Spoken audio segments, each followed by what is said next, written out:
កម្មវិធីនេះនាំមកជូនលោកអ្នកដោយស៊ីម៉ងដំរីស្ថាបនាជាមួយមោទនភាព Cell Card Plus លោកអ្នកទទួលបានកាន់តែច្រើនពី Cell Card សូមទូរស័ព្ទមកលេខ8181កសាងអនាគតបុត្រធីតាលោកអ្នកជាមួយ IEL Enrich your dreams future with quality education at IEL ពាក្យបណ្ដឹងចំនួន5ត្រូវបានដាក់បណ្ដឹងនៅមួយថ្ងៃមុនថ្ងៃបោះឆ្នោត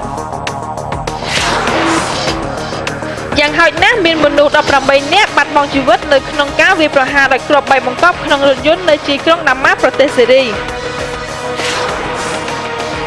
ប្រធានាធិបតីថ្មីរបស់ប្រទេសអ៊ីរ៉ង់បានប្រកាសនៅជំហរត្រៀមខ្លួនរបស់ប្រទេសនេះដើម្បីចរចាជាមួយនឹងមហាអំណាចលោកខាងលិចជុំវិញបញ្ហាប៉ារ៉ាម៉ាណូ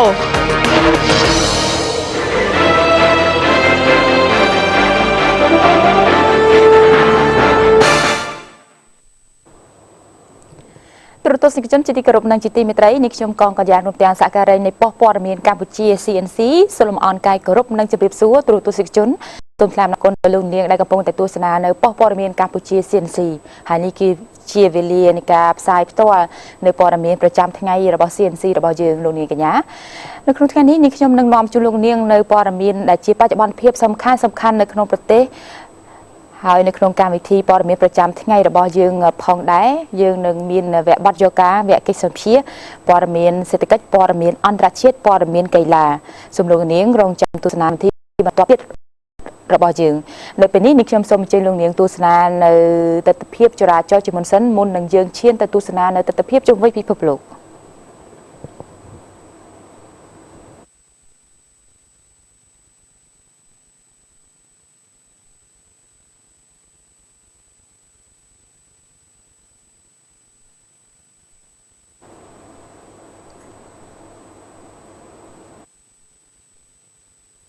ពេលថ្មនេះគឺម៉ោង 12:06 នាទីនៅក្នុងស្ថានីយ៍របស់ប៉ុស្តិ៍ CNC រាជធានីភ្នំពេញតើទស្សនវិជ្ជាជុំវិញពិភពលោកមានការប្រែប្រួលស្ថានភាពនៅអាកាសធាតុយ៉ាងដូចម្តេចសូមអញ្ជើញលោកនាងទស្សនាតាមរយៈ Earth TV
លោកនាងកញ្ញាជាទីគោរពនិងជាទីមេត្រីនៅថ្ងៃនេះសមាជិកចម្រុះកំពុងតែបន្តការស៊ើបអង្កេតនៅក្នុងករណីបំផ្ទុះគ្រាប់បែកកែច្នៃមួយដែលបានកើតឡើងកាលពីរំលងអាត្រៀតនៅឯរបងខាងលិចនៃសាលាដំបងរាជធានីភ្នំពេញហើយសមាជិកចម្រុះមានកម្លាំងជំនាញនិងស្នងការដ្ឋាននគរបាលរាជធានីភ្នំពេញកម្លាំងជំនាញរាជអាវុធហត្ថរាជធានីភ្នំពេញរួមទាំងស្ថាប័នតុលាការរាជធានីភ្នំពេញកំពុងតែបន្តការស៊ើបអង្កេតទៅលើករណីផ្ទុះគ្រាប់បែកនេះដែលបានលាន់ឮក្រកើក កណ្ដាលអាត្រៀតវេលាម៉ោង 1 រំលងអាត្រៀតចូលដល់ថ្ងៃទី 7 សីហាឆ្នាំ 2013 ដែលស្ថិតនៅខាងលិចនៃរបងសាលាដំបងរាជធានីភ្នំពេញដែលនៅផ្លូវលេខ 213 សង្កាត់វាវងខណ្ឌ 7 មករានៅជិតធនាគារអេស៊ីលីដាហើយការបន្ទុះគ្រាប់បែកនេះគឺដោយមានការភ្ញាក់ផ្អើលយ៉ាងខ្លាំងដល់ប្រជាពលរដ្ឋនិងសមាជិកចម្រុះករណីនេះគឺពុំទាន់ហ៊ានអះអាងថាការផ្ទុះគ្រាប់បែកនៅជាប់របងតុលាការគឺកើតឡើងក្នុងគោលបំណងអ្វីនោះទេប៉ុន្តែអាយដាមជួនសវណ្ណដែលជាអគ្គស្នងការរងនិងជាស្នងការនគរបាលរាជធានីភ្នំពេញបានអះអាងថាជាអំពើភេរវកម្មក្នុងបំណងបង្កចលាចលសង្គមការដាក់គ្រាប់បែកបំទុះនេះគឺមិនបណ្ដាលឲ្យមានអ្នករងរបួសទេគ្រាន់តែបណ្ដាលឲ្យកញ្ចក់របស់ធនាគារអេស៊ីលីដាមានស្នាមពី3កន្លែង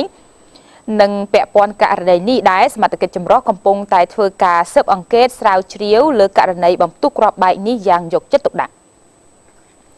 ការបំទុះនេះគឺជាការបង្កឲ្យមានសម្លេងដើម្បីបង្កឲ្យមានភាពចលាចលនៅក្នុងសង្គមព្រោះជាគោលបំណងរបស់ភេរវកម្មគឺភេរវករបានយកគ្រាប់បែកមកដាក់នៅកន្លែងកំណោសម្រាមហើយក្នុងគោលបំណងនេះគឺបង្កឲ្យមានសម្លេងផ្ទុះព្រោះកន្លែងនោះមិនមែនជាកន្លែងទីប្រជុំជននោះទេហើយពេលផ្ទុះក៏មិនមែនជាពេលដែលមនុស្សឆ្លងកាត់នោះដែរអ្នកការទូតអេស្ប៉ាញបានសង្ឃឹមថាបញ្ហានៃការបោះឆ្នោតនៅកម្ពុជានឹងត្រូវបានដោះស្រាយដោយសន្តិវិធី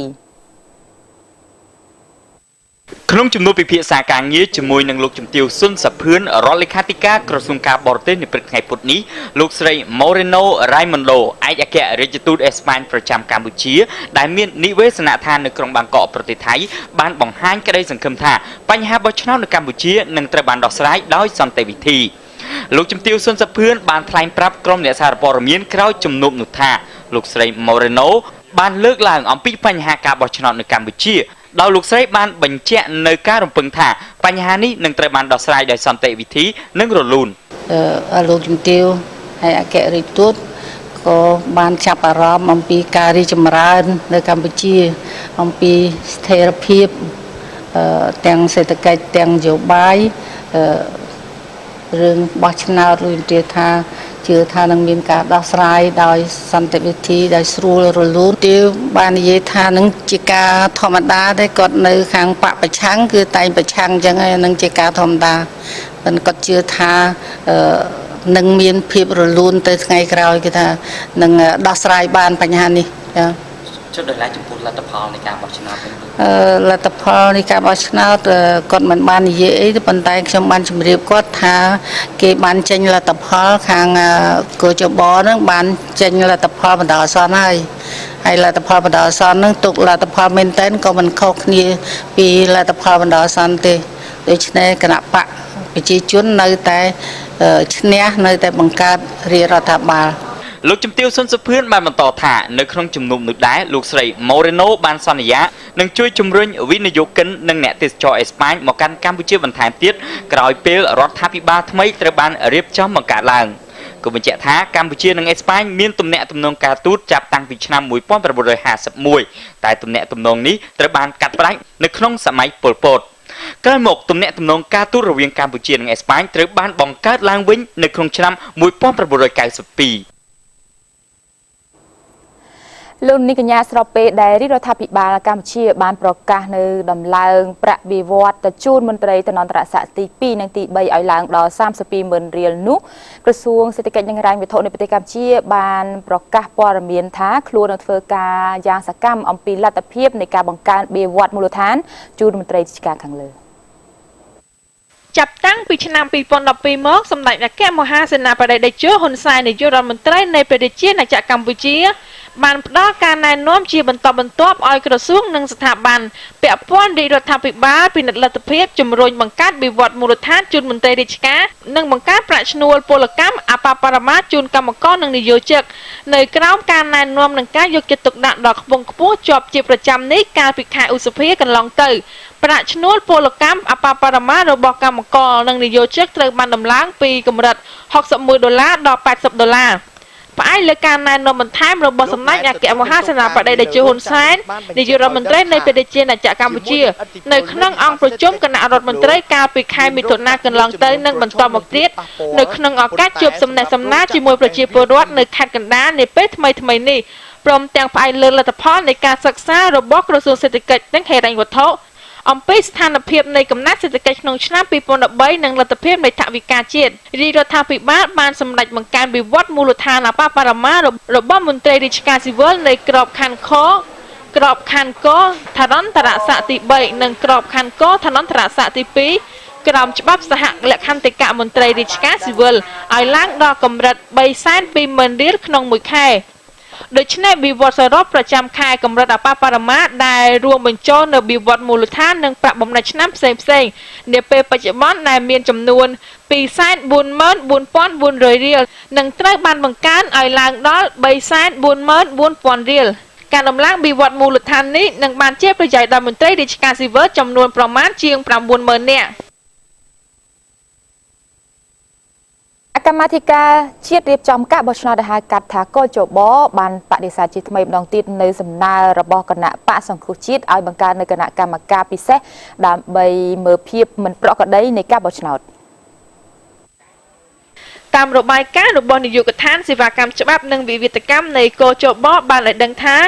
មានពាក្យបណ្ដឹងចំនួន5ត្រូវបានដាក់ប្តឹងនៅមួយថ្ងៃមុនថ្ងៃបោះឆ្នោតពាក្យបណ្ដឹងទាំងនេះកើតនៅថ្នាក់គណៈកម្មាធិការឃុំសង្កាត់រៀបចំការបោះឆ្នោតកខ/សបហើយពាក្យបណ្ដឹងចំនួន2បន្តប្តឹងមកថ្នាក់គណៈកម្មាធិការរាជធានីខេត្តរៀបចំការបោះឆ្នោតកថ/ខប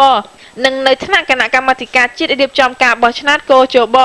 ពាក្យបណ្ដឹងទាំង5ត្រូវបានដាក់ប្តឹងនៅកខ/សបដោយគណៈបកសង្គ្រោះជាតិចំនួន2បណ្ដឹងគណៈបកហ៊ុនស៊ីមពេចចំនួន1បណ្ដឹងប្រជាពលរដ្ឋចំនួន2បណ្ដឹងពាក្យបណ្ដឹងទាំងនេះត្រូវបានកខ/សបធ្វើការដោះស្រាយដោយតទៅចាបដិសេធចំនួន2បណ្ដឹងផ្សះផ្សាមិនសះជាចំនួន2បណ្ដឹងផ្សះផ្សាសះជាចំនួន1បណ្ដឹង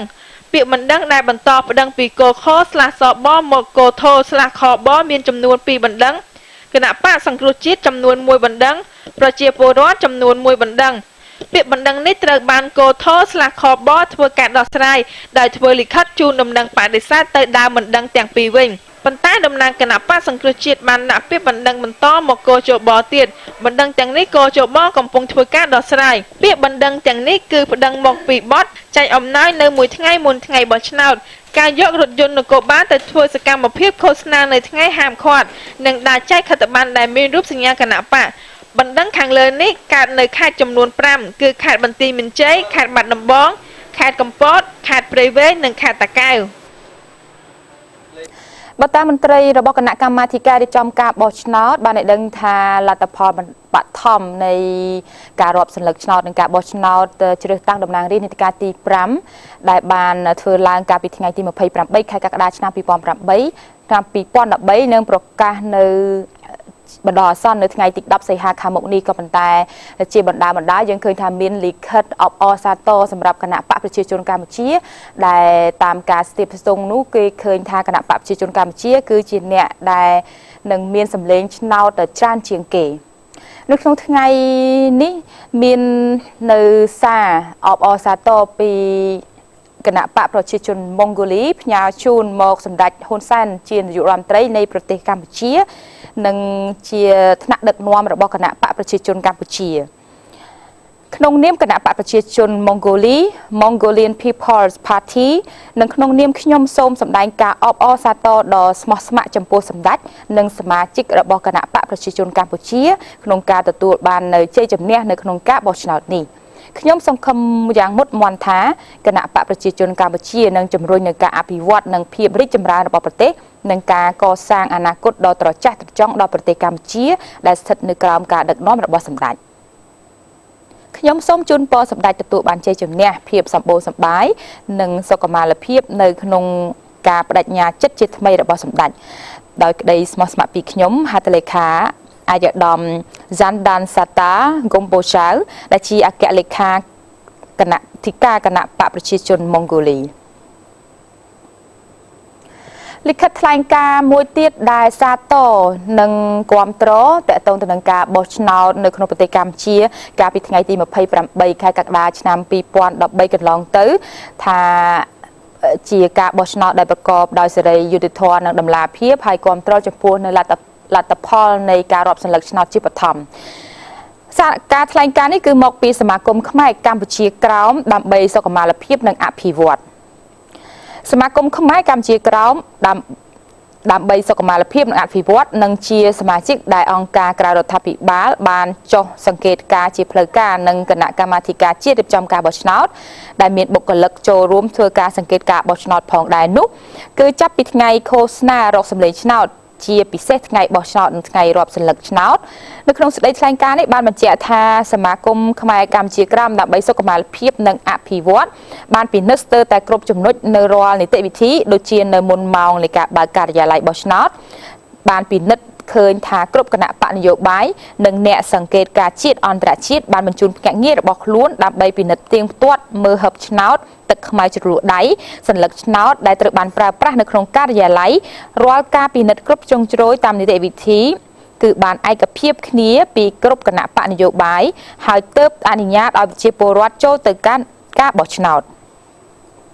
នៅក្នុងសេចក្តីថ្លែងការណ៍នោះក៏បានបញ្ជាក់និងរំលឹកថានៅថ្ងៃទី28ខែកក្កដាឆ្នាំ2013ដែលជាថ្ងៃបោះឆ្នោតសកលគឺសមាគមពិនិត្យឃើញប្រជាពលរដ្ឋបានរុះរាន់មកកាន់ការិយាល័យរបស់ពួកគាត់អ្នកខ្លះបានអញ្ជើញទៅដល់មុនម៉ោងយ៉ាងច្រើនកកដើម្បីបំពេញភារកិច្ចជាប្រជាពលរដ្ឋហើយបានសម្រេចចិត្តយ៉ាងច្បាស់លាស់ទុកជាមុនជាស្រេចសម្រាប់ការជ្រើសរើសគណៈបកនយោបាយដែលប្រជាពលរដ្ឋពេញចិត្តប្រជាពលរដ្ឋអ្នកបោះឆ្នោតត្រូវបានចូលរួមដោយសេរីតាមឆន្ទៈគ្មានការរារាំងនិងរើសអើងប្រកាន់និន្នាការនយោបាយហើយគ្មានការបង្កភាពស្មុគស្មាញឡើយតែពួកគាត់ទាំងនោះមានឯកសារនិងលិខិតបទដ្ឋានគ្រប់គ្រាន់នៅក្នុងការតម្រូវនៃច្បាប់នៃការបោះឆ្នោតសមាគមខ្មែរកម្ពុជាក្រោមដើម្បីសុខុមាលភាពនិងអភិវឌ្ឍក៏បានលើកឡើងផងដែរថាចំពោះនីតិវិធីបន្តបន្ទាប់រហូតទៅដល់ម៉ោងរាប់សន្លឹកឆ្នោតនៅតាមការិយាល័យនីមួយៗតែងតែកំណត់ដោយការហត្ថលេខាយល់ព្រមនិងទទួលស្គាល់ពីភ្នាក់ងារគណៈបកនយោបាយចំពោះភាពអវិជ្ជមានមួយចំនួនដែលកើតឡើងនោះគឺជៀសមិនផុតពីការធម្មតាតែងតែមានបន្តិចបន្តួចដូចជាអ្នកបោះឆ្នោតមួយចំនួនមិនបានទទួលបានព័ត៌មានធ្វើឲ្យមានការពិបាករកឈ្មោះនៅក្នុងការផ្ទៀងផ្ទាត់បញ្ជីចុះឈ្មោះបោះឆ្នោតជាដើមរីឯអ្នកបោះឆ្នោតខ្លះទៀតគ្មានអត្តសញ្ញាណប័ណ្ណនិងឯកសារតម្រូវការផ្សេងៗដែលអ្នកខ្លះទៀតបានយកទម្រង់1018ឬក៏អត្រានុកូលដ្ឋានមកតវ៉ាទាមទារបោះឆ្នោតនៅពេលដែលមន្ត្រីរៀបចំការបោះឆ្នោតប្រចាំការិយាល័យណែនាំឲ្យពួកគាត់យល់អំពីនីតិវិធីបែរជាពួកគាត់មានប្រតិកម្មជាមួយនឹងមន្ត្រីរបស់កោចបទៅវិញដោយបានពិនិត្យនៅថ្ងៃក្រោយបោះឆ្នោតវិញសមាគមខ្មែរកម្ពុជាក្រោមដើម្បីសុខុមាលភាពនិងអភិវឌ្ឍក៏បានសង្កេតឃើញថាគណៈបក្សសង្គ្រោះជាតិតែងតែរកលេសប្រតិកម្មបង្កភាពស្មុគស្មាញទៅលើលទ្ធផលនៃការបោះឆ្នោតជាដរាបដូច្នេះហើយសមាគមគឺគាំទ្រយ៉ាងពេញទំហឹងចំពោះលទ្ធផលបណ្ដោះអាសន្ននេះតាមបណ្ដាខេត្តក្រុងមួយចំនួននិងរាជធានីភ្នំពេញគឺការបោះឆ្នោតជាសកលជ្រើសតាំងតំណាងរាស្ត្រនីតិកាលទី5នៅប្រទេសកម្ពុជាប្រកបដោយសេរីសុក្រិតយុត្តិធម៌និងដែលអាចទទួលយកបាន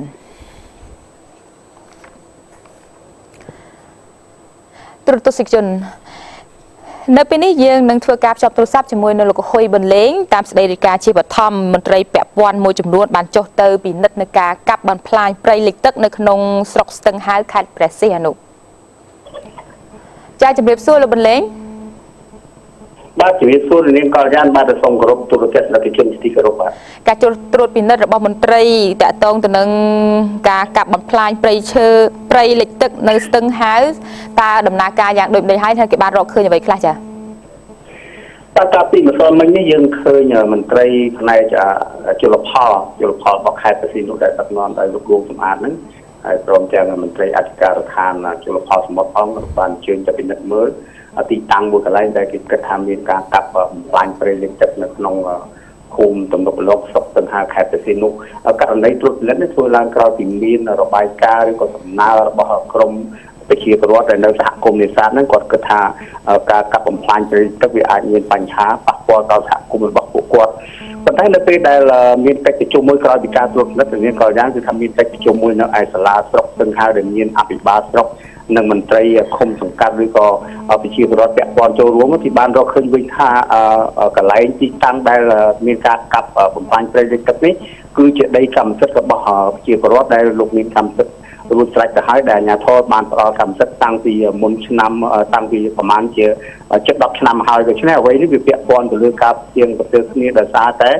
មន្ត្រីផ្នែកអធិការកិច្ចជលផលឬមន្ត្រីជលផលលោកគិតថាការកាប់បំផ្លាញវាមានការប៉ះពាល់ដល់វិស័យជលផលប៉ុន្តែប្រជាពលរដ្ឋគាត់អាងថាដីនេះគឺជាដីកម្មសិទ្ធិរបស់គាត់អញ្ចឹងហើយទៅឲ្យអាជ្ញាធរពាក់ព័ន្ធមានការលំបាកហើយទីបន្ទាប់មិញយើងឃើញមានការជជែកគ្នាថាទីមួយសូមអនុញ្ញាតឲ្យម្ចាស់ដែលកាប់ព្រៃហ្នឹងឲ្យគាត់ផ្អាកសិនដើម្បីធ្វើការស៊ើបអង្កេតឬក៏ជជែកគ្នានឹងចំណុចទី1ចំណុចទី2ទៀតគេទុកឲ្យខាងមន្ត្រីសមត្ថកិច្ចពាក់ព័ន្ធដើម្បីធ្វើការត្រួតពិនិត្យថាតើករណីនេះគួរប្រគល់កម្មសិទ្ធិជូនទៅម្ចាស់ដីឡើងវិញឬក៏ធ្វើការរៀបចំដកមកដាក់ជាសហគមន៍នេសាទបាននេះគឺជាលទ្ធផលការពីម្សិលមិញបាទចាសសូមអរគុណលោកបន្លែងចំពោះការរាយការណ៍នេះបាទអរគុណសូមជម្រាបលាបាទលោកនាងកញ្ញានៅពេលបន្តិចទៀតសហការីនឹងភ្ជាប់ទូរស័ព្ទជាមួយលោកហុងជួយវិញម្ដងតាមព័ត៌មានជាបឋមមានការឡានដឹកឈើក្រឡាប់នៅតាមបណ្ដោយផ្លូវជាតិលេខ5កាលពីរំលងអាត្រៀតឈានចូលថ្ងៃទី7ខែសីហាឆ្នាំ2013នេះហើយឡានដឹកឈើនោះត្រូវបានបញ្ជូនទៅខណ្ឌរដ្ឋបាលព្រៃឈើហើយយើងចង់ដឹងថាតើដំណាក់នឹងដំណើរការនីតិវិធីអ្វីផ្សេងទៀតដែលគេរហូតកាលពីព័ត៌មានបឋមមិនទាន់ឲ្យដឹងថាតើតសញ្ញាណគឺជានរណាដែលហើយឈើដែលដឹកហ្នឹងគឺជាឈើប្រភេទអីទេចាសសូមជម្រាបសួរលោកហឹងជូចបាទសូមជម្រាបសួរនៅនាមកល្យានបាទចាលោកហឹងជូចឡានដឹកឈើដែលគេត្រូវបានបញ្ជូនទាំងឈើទាំងឡានទៅកាន់ខណ្ឌរដ្ឋបាលព្រៃឈើហើយនោះថាតើនៅពេលនេះគេដឹងអំពីម្ចាស់និងចំនួនឈើនឹងហើយឬនៅចាបាទនៅនាមកល្យានរហូតមកដល់ពេលនេះយើងមិនទាន់ស្រាវជ្រាវដឹងអំពីម្ចាស់ឈើនោះទេក៏ប៉ុន្តែឈើត្រូវបានដឹកយកមកកាន់រដ្ឋបាលព្រៃឈើនៅព្រឹកមិញហើយរាប់ឃើញឈើទាំងអស់សរុបមានចំនួន70ដុំគឺជាប្រភេទឈើក្រញូងហើយបើតាមប្រកបនានាបានដឹងថាក្នុងរយៈពេលចុងក្រោយនេះការដឹកជញ្ជូនដើមរះព្រៃភ្នំ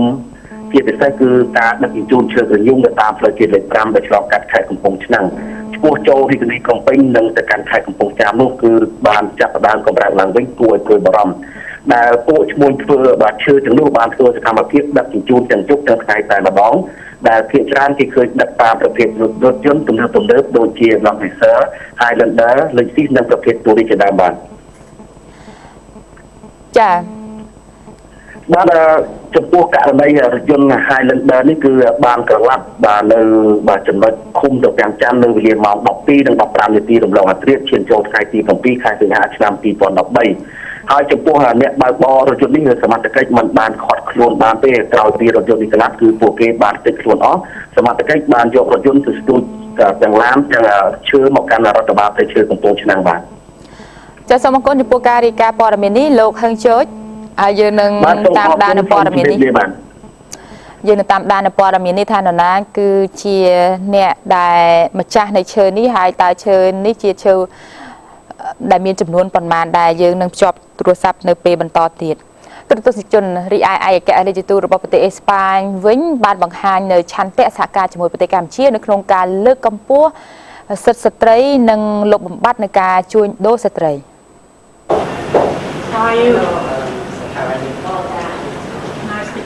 ថ្លែងនៅក្នុងជំនុំពិភាក្សាការងារជាមួយលោកជំទាវអិនកថាភាវីរដ្ឋមន្ត្រីក្រសួងកិច្ចការនារីនៅថ្ងៃទី7ខែសីហាឆ្នាំ2013នេះលោកជំទាវ Khmer Local ឯកអគ្គរដ្ឋទូតប្រទេសអេស្ប៉ាញបានមានប្រសាសន៍ថា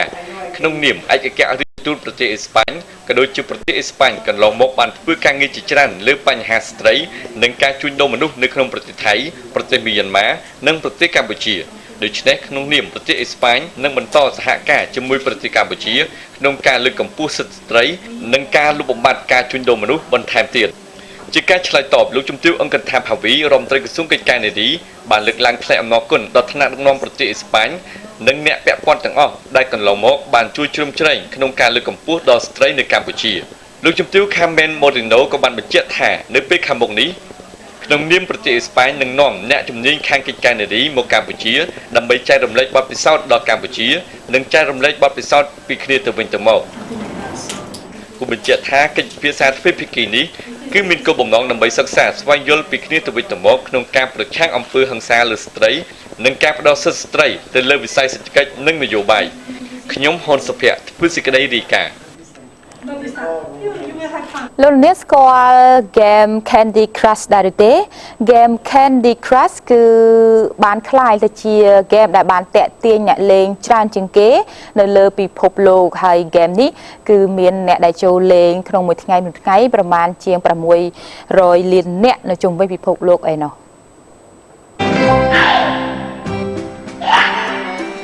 នេះមិនមែនជា game ដែលស្រស់ស្អាតជាងគេហើយប្រកបណាស់ក៏មិនមែនជា game ដែលលំបាកលេងជាងគេបំផុតនោះដែរប៉ុន្តែ game Candy Crush ប្រហែលជា game ដែលមានមនុស្សជួលលេងច្រើនជាងគេបំផុតក្នុងពិភពលោកត្រូវបានចេញផ្សាយកាលពីឆ្នាំទៅឥឡូវ game Candy Crush គឺជា game ដែលពេញនិយមបំផុតនៅលើបណ្ដាញសង្គម Facebook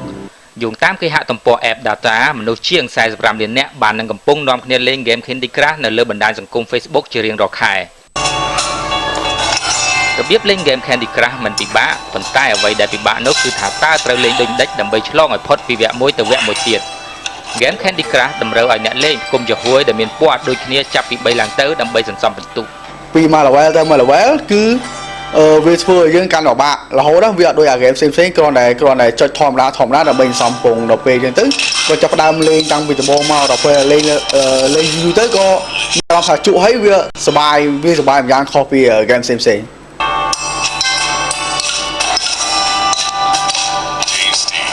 Game Candy Crush បច្ចុប្បន្នទទួលជោគជ័យបំផុតនៅក្នុងពិភព game នៅលើទូរស័ព្ទដៃ Game នេះស្ថិតនៅលំដាប់ថ្នាក់ game ដែលគេទាញយកច្រើនបំផុតនៅក្នុងទីផ្សារផ្ទុកកម្មវិធីរបស់ក្រុមហ៊ុន Apple និង Google បើតាមការប៉ាន់ស្មានរបស់ App Data ក្នុងមួយថ្ងៃ Game Candy Crush រកចំណូលបានជាង$600,000ឬប្រហែលជា$230លានក្នុងមួយឆ្នាំទៅឲ្យក្រុមហ៊ុន King ដែលជាក្រុមហ៊ុនផលិត game នេះឡើង Tasty លោកប្រាក់គុណវិធីដែលមានអាជីពជាអ្នកកាត់តវីដេអូបាននិយាយថាការចង់ប្រជែងជាមួយមិត្តភ័ក្តិនៅលើ Facebook គឺជាមូលហេតុមួយដែលនាំឲ្យគាត់បន្តលេង Game Candy Crush អស់រយៈពេលជាង3ខែមកហើយ Game Candy Crush ហ្នឹងវាមានភាពចាប់អារម្មណ៍ច្រើនហើយវាមានវគ្គងាយវគ្គស្រួលវាទាមទារយើងគិតច្រើនដើម្បីបំពេញ level ហ្នឹង complete level ហ្នឹងបានហើយណាមួយគឺចង់តាមដានវាតើវាទៅដល់វគ្គបញ្ចប់ហ្នឹងវាមានរូបរាងបែបយ៉ាងម៉េចដែរ លោកសវណ្ណរិទ្ធដែលមានអាជីពជាអ្នកកាត់តវីដេអូដែរនោះបានឲ្យដឹងថាគាត់ចាប់ផ្ដើមជាប់ចិត្តលេង Game Candy Crush កាលពីជាង4ខែមុនឥឡូវគាត់ស្ថិតនៅវគ្គទី110 Game នេះគឺទៅការទាមទារគិតជាច្រើននៅពេលដែលយើងលេងវាក្នុងមួយវគ្គទៅតែគិត Game Candy Crush អាចទាញយកដោយមិនគិតថ្លៃពីលើអ៊ីនធឺណិត Candy Crush សម្រាប់ទូរស័ព្ទមាន395វគ្គដោយពីមួយវគ្គទៅមួយវគ្គកាន់តែមានភាពលំបាកដែលជារឿយៗអ្នកលេង game នេះអាចជាប់គាំងនៅក្នុងវគ្គមួយឆ្លងមិនរួចរហូតដល់ទៅរាប់សប្តាហ៍ខ្ញុំឈុំជវ័នធ្វើសេចក្តីរាយការណ៍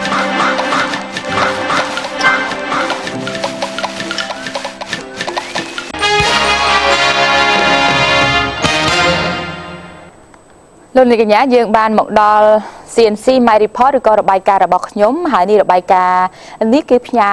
មកតាមគេហទំព័រ CNC ដោយប្រជាពលរដ្ឋនិងជាទូរទស្សនិកជនរបស់ CNC នៅក្នុងថ្ងៃនេះយើងមានចំនួន4រឿងនេះខ្ញុំនឹងអាននៅរបាយការណ៍នេះជាបន្តបន្ទាប់ របាយការណ៍ទី1បានសរសេរថានៅតាមភូមិមួយចំនួននៅក្នុងខេត្តកំពតដែលមានផ្លូវរថភ្លើងឆ្លងកាត់រាល់ថ្ងៃនេះគឺឃើញថាមានការបណ្តែតបណ្តោយឲ្យក្មេងៗតូចៗនាំគ្នាអង្គុយលេងនៅតាម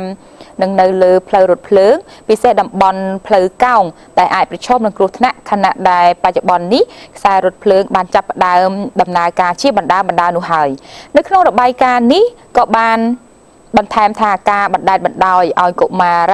រីតូចៗនាំគ្នាលេងភ្លេចខ្លួននៅលើផ្លូវរថភ្លើងបែបនេះគឺជាកំហុសធ្ងន់ធ្ងរបំផុតរបស់មេដាបិតាឬអាណាព្យាបាលហើយជាមួយគ្នានេះអាជ្ញាធរនៅមូលដ្ឋានក៏គួរគប្បីរួមសហការជួយអប់រំប្រជាពលរដ្ឋនិងដាក់បម្រាមហាមឃាត់នៅតាមភូមិដែលមានខ្សែរថភ្លើងឆ្លងកាត់ឲ្យមានការប្រុងប្រយ័ត្នគ្រប់គ្នាជៀសវាងការកាត់ឡើងនៅគ្រោះថ្នាក់ផ្សេងជាពិសេសក្មេងៗតូចៗ គឺមិនត្រូវឲ្យពួកគេនាំគ្នាមកលេងនៅផ្លូវដែកបែបនេះជាដាច់ខាតរីឯរបាយការណ៍ទី2នេះខ្ញុំសូមអានដោយដាក់ចំណងជើងថាធ្វើការងារសំណង់ខ្ពស់មិនពាក់ខ្សែក្រវ៉ាត់សុវត្ថិភាពប្រឈមនឹងការគ្រោះថ្នាក់ ជារៀងរាល់ថ្ងៃគេសង្កេតឃើញថាក្រុមជាងសំណង់មួយកន្លែងនៅម្ដុំរង្វង់មូកម្មកូស៊ីធីស្ថិតនៅក្នុងភូមិទួកកសង្កាត់បឹងកក់មួយបានបំពេញការងារមិនពាក់ខ្សែក្រវ៉ាត់ដែលជាការប្រឈមនឹងគ្រោះថ្នាក់យ៉ាងធ្ងន់ធ្ងរហើយសកម្មភាពនេះផងគឺជាក្រុមជាងសំណង់ទាំងនោះគឺធ្វើការហាក់មិនមានការខ្លាចក្រែងអ្វីតទៅសោះខណៈអគារសំណង់ដែលខ្លួនកំពុងបំពេញការងារនោះកម្ពស់យ៉ាងខ្ពស់សន្លឹមនៅក្នុងរបាយការណ៍នេះបានបន្តថាកន្លងមកជាងសំណង់ជាច្រើនអ្នកដែលបានបាត់បង់ជីវិតនិងពិការជាដើមដោយសារតែការបំពេញការងារមិនពាក់ខ្សែក្រវ៉ាត់សុវត្ថិភាពទោះជាយ៉ាងណាក្តីក្នុងនាមជាពលរដ្ឋដូចគ្នាក៏សូមអំពាវនាវនិងជម្រាបជូនដំណឹងដល់បងប្អូនដែលជាងសំណង់និងកម្មករសំណង់ទាំងអស់ដែលកំពុងតែបំពេញការងារគួរតែយកចិត្តទុកដាក់ទៅលើសុវត្ថិភាពខ្លួនជៀសវាងគ្រោះថ្នាក់ក្នុងការធ្វេសប្រហែសណាមួយរបាយការណ៍របស់ខ្ញុំទី3គឺពាក់ព័ន្ធនៅឯខេត្តកំពង់ចាមនេះខ្ញុំសូមអានតែម្ដងស្នងការរងប៉ូលីសខេត្តកំពង់ចាមថយឡានកិនក្មេងប្រុសម្នាក់ស្លាប់កាលពីព្រឹកថ្ងៃកាលពីវេលាម៉ោង 2 រសៀលនៅថ្ងៃទី 6 ខែសីហាឆ្នាំ 2013មានឧបទ្ទវហេតុថយរថយន្តដោយមិនបានមើលថយក្រោយបានកិនក្បាលក្មេងប្រុសម្នាក់ស្លាប់និងម្នាក់ផ្សេងទៀតរបួសស្រាលដោយគេបានកិច្ចចូលក្រោមឡានផុតករណីរថយន្តកិនក្មេងប្រុសនេះគឺម៉ាក Land Cruiser សម្បកឪឡឹកពាក់ផ្លាកភ្នំពេញ 2M 4677ដែលបើកបរដោយលោកជឹមសេងហុងជាស្នងការរងប៉ូលីសខេត្តកំពង់ចាមហើយកិនក្មេងប្រុសនោះបានស្លាប់ដែលហេតុការណ៍នេះគឺកើតឡើងនៅមុខផ្ទះសំណាក់ឈ្មោះថាត្រួយជេកស្ថិតនៅក្នុងភូមិមេម៉ាយសង្កាត់បឹងកក់ក្រុងកំពង់ចាមម្ដាយក្មេងដែលស្លាប់នោះបានឲ្យដឹងថាកូនប្រុសរបស់គាត់នឹងគឺឈ្មោះថាហាយសុកុងឈ្មោះហៅសក្តាអាយុ9ឆ្នាំហើយសាក់សីបាននិយាយថាដំបងឡើយគេឃើញលោកជឹមសេងហុងបានចុះពីបន្ទប់ផ្ទះសំណាក់ខាងលើឡើងរថយន្តហើយបញ្ឆេះថយក្រោយដោយមិនបានចាប់អារម្មណ៍ថាមានក្មេង2នាក់កំពុងតែលេងនៅក្រោយរថយន្តរបស់គាត់នោះឡើយ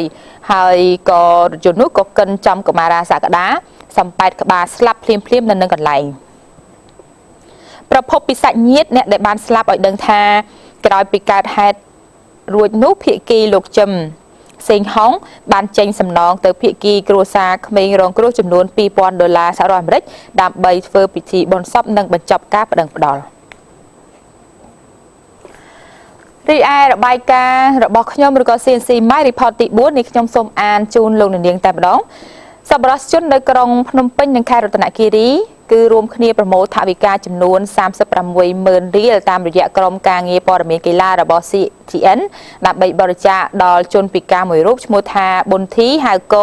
រស់នៅក្នុងភូមិព្រែកតាសេកសង្កាត់ព្រែកលៀបស្ថានរិស័យកែវក្រុងភ្នំពេញ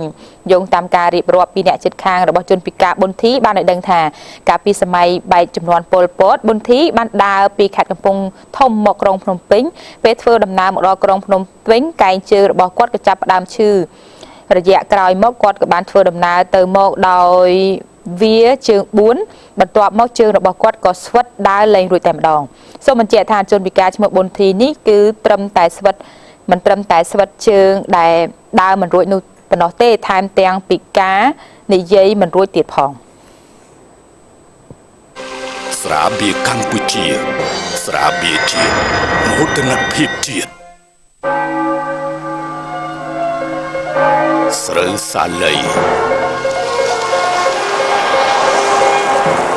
និងផ្ការុក្ខជាតិដែលល្អផ្ដាច់គេត្រូវបាននាំចូលទាំងស្រុងមកពីសហគមន៍អឺរ៉ុបបច្ចេកវិទ្យាទំនើបនិងចំណេះដឹងចុងក្រោយគេបំផុតមកពីប្រទេសអាល្លឺម៉ង់រាល់តម្រូវការដើម្បីផលិតស្រាបៀរដ៏ល្អផ្ដាច់គេមកដល់កម្ពុជាហើយយើងបដិញ្ញាចិត្តប្រើប្រាស់នៅគ្រឿងផ្សំដ៏ល្អបំផុតដើម្បីផលិតនៅស្រាបៀរមួយដែលជាមោទនភាពរបស់ប្រជាជនកម្ពុជាស្រាបៀរកម្ពុជាស្រាបៀរជាតិមោទនភាពជាតិបើពិសាគ្រឿងស្រវឹងកុំបើកបរព័ត៌មានដែលនេះខ្ញុំ ជំរាបជូនលោកនាងអំបញ្ញមិញនេះគឺយើងសូមស្លេះតែត្រឹមប៉ុណ្ណេះហើយនៅក្នុងវគ្គកិច្ចសម្ភារនៅពេលបន្តិចទៀតពីកម្មវិធីនឹងធ្វើការចាក់ផ្សាយឡើងវិញនៅកិច្ចសម្ភាររវាងលោកប៊ុនសំភ័សជាមួយនឹងលោកកៃវិសាលដែលជាអនុប្រធាននាយកដ្ឋានការពារក្តីជូនជនក្រីក្រស្ដីអំពីដំណោះស្រាយសម្រាប់ជនក្រីក្រហើយយើងនឹងមានបទយកការកម្មវិធីសុខភាពព័ត៌មានសុខភាពរបស់លក្ខណៈដែលលក្ខណៈជំរាបជូនលោកនាងអំពីមូលហេតុដែលពលគីងគក់ចាពីកម្មវិធីសូមពេលសម្រាប់មួយព្រឹកសិន It takes a lot to be a medal winning beer at this awards. It's a very level playing field with 40 judges assessing beers based purely on what's in front of them in the glass. It doesn't matter whether a brewery is big or small, whether it's a year old or a century old. We see all of those, and it's their peers who decide which amongst those deserve the medals. Khmer Brewery of Cambodia for Cambodia beer. សូមអបអរសាទរស្រាបៀរកម្ពុជាដែលបានឈ្នះរង្វាន់មេដាយស្រាបៀរពិភពលោកក្នុងការប្រកួតស្រាបៀរលំដាប់ថ្នាក់អន្តរជាតិនៅប្រទេសអង់គ្លេសឆ្នាំ2013 ស្រាបៀរកម្ពុជាស្រាបៀរជាតិមោទនភាពជាតិបើពិសាគ្រឿងស្រវឹងកុំបើកបរ សាលាអន្តរជាតិ IEL មានកម្មវិធីសិក្សាដូចតទៅមត្តេយ្យសិក្សាភាសាអង់គ្លេសថ្នាក់ចំណេះទូទៅខ្មែរបឋមនិងមធ្យមសិក្សាថ្នាក់បឋមសិក្សានិងមធ្យមសិក្សាជាភាសាអង់គ្លេសថ្នាក់ភាសាអង់គ្លេសទូទៅថ្នាក់សិក្សាកុំព្យូទ័រឆ្នាំសិក្សា 2013-2014 ទទួលចុះឈ្មោះចូលរៀនពីថ្ងៃនេះតទៅ IEL មូលដ្ឋានគ្រឹះនៃចំណេះដឹងនិងអនាគតភ្លឺស្វាង Enrich your children's future with quality education at IEL. ស៊ីម៉ុងដំរីមានមោទនភាពក្នុងការសាងសង់គេហដ្ឋានដ៏រឹងមាំបំផុតនៅសហរដ្ឋអាមេរិកយើងមានមោទនភាពក្នុងការសាងសង់គេហដ្ឋានដ៏គង់វង្សបំផុតនៅអូស្ត្រាលីយើងមានមោទនភាពក្នុងការសាងសង់គេហដ្ឋានដ៏យូរអង្វែងបំផុតនៅអេស្ប៉ាញយើងមានមោទនភាពលើស្តង់ដារអន្តរជាតិខ្ពស់បំផុតរបស់យើងមានមោទនភាពដែលទទួលបានរង្វាន់ដែលមានប្រាជ្ញាជាពីគុណភាពល្អបំផុតនៅជប៉ុនយើងមានមោទនភាពជាម៉ាកសញ្ញាដែលលោកអ្នកនិងគ្រួសារក្នុង40ប្រទេសជុំវិញពិភពលោកទុកចិត្តបំផុតសម្រាប់ការសាងសង់គេហដ្ឋានស៊ីម៉ុងដំរីជាជំរើសល្អបំផុតសម្រាប់គេហដ្ឋានលោកអ្នកស៊ីម៉ុងដំរីស្ថាបនាជាមួយមោទនភាព Did you know that Gansberg beer has its own German signature that other beers don't have?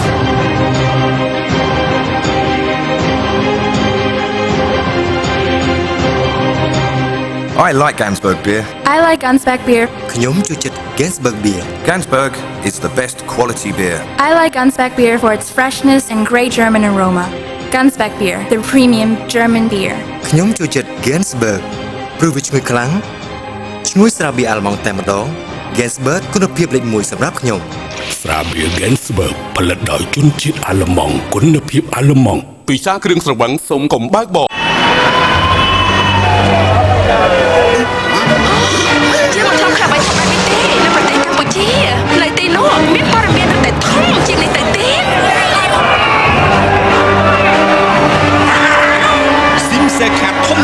ផ្ដល់ជូន10000នាទីរួចជាស្រេចដោយគ្មានកំណត់សុពលភាពស៊ីមសេខាធំគ្មានអ្វីធំជាងនេះទៀតទេនៅចាំអីទៀតទិញស៊ីមសេខាធំឥឡូវនេះពីក្រុមហ៊ុនទូរស័ព្ទចល័ត